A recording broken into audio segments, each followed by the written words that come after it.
ഉച്ചവരെ പുഴയിലെ മള്ളനെ പിടിക്കാനുള്ള തീവ്ര ശ്രമമാണ് നടത്തിക്കൊണ്ടിരിക്കുന്നത്. ഇവിടെ നമ്മുടെ പാടത്തിൻ്റെ സൈഡിൽ നിന്നൊക്കെ മീനുകളെ കിട്ടും പോലെ, ചതുപ്പിൽ നിന്നൊക്കെ മീനുകളെ കിട്ടും പോലെ തന്നെ നമുക്ക് ഈ പുഴയിൽ നിന്നും വമ്പൻ ചെറുമീനുകളെ പിടിക്കാനായിട്ട് സാധിക്കും. അത് ഈ ഫ്രോഗുകൾ ഓപ്പൺ വാട്ടറിലേക്ക് കാസ്റ്റ് ചെയ്തിട്ട് കാര്യമില്ല.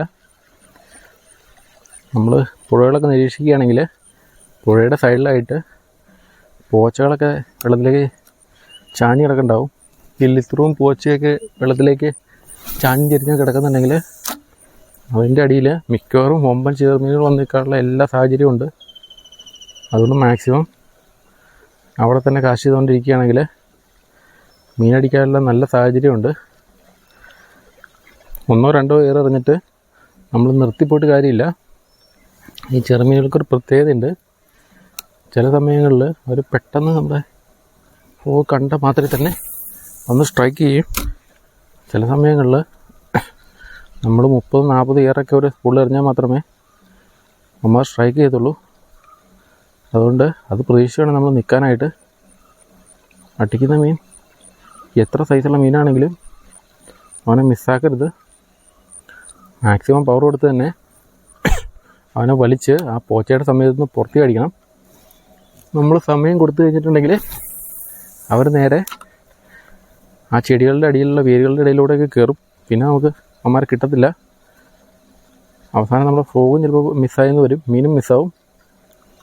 അതുകൊണ്ട് അടിക്കുന്ന സമയം നമ്മൾ അത്ര കെയർഫുള്ളായിട്ട് വേണം ഹുക്കപ്പ് കൊടുത്തവന്മാരെ ആ പോച്ചയുടെ സൈഡിൽ നിന്ന് ചാടിക്കാനായിട്ട്. വമ്പൻ ചെറുമീനാക്കിയായിരിക്കും വന്ന് അടിക്കുന്നത്. നമ്മൾ വീണ്ടും അവിടെ തന്നെ കാശ് ചെയ്തുകൊണ്ടിരിക്കുകയാണ്.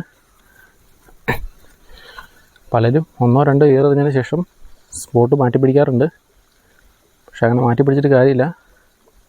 നമ്മൾ മാക്സിമം ഒരു സ്പോട്ടിൽ തന്നെ എറിഞ്ഞ് അവിടെ പതിയിരിക്കുന്ന കൊമ്പനെ പിടിക്കാനുള്ള ശ്രമമാണ് നടത്തേണ്ടത്. എന്തായാലും കുറച്ച് ഏറെ എറിഞ്ഞ് കഴിയുമ്പോൾ അവൻ്റെ സകല കൺട്രോളും വിട്ട് അവൻ നമ്മുടെ ഫ്രോഗിനെ സ്ട്രൈക്ക് ചെയ്യാനുള്ള എല്ലാ സാഹചര്യവും ഉണ്ട്.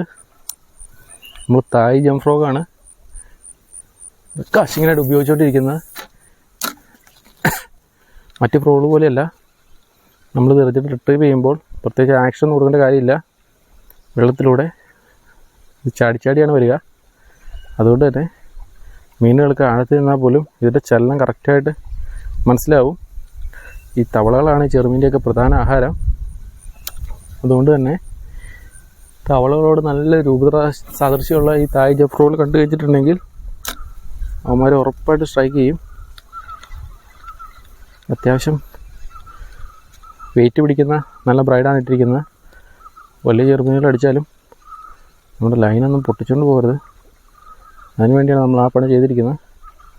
വീണ്ടും നമ്മളവിടെ എറിഞ്ഞ് മീന് പ്രലോഭനം കൊടുത്തുകൊണ്ടിരിക്കുകയാണ്. ഈ സമയത്ത് വേണമെങ്കിൽ അടി പൊട്ടാം.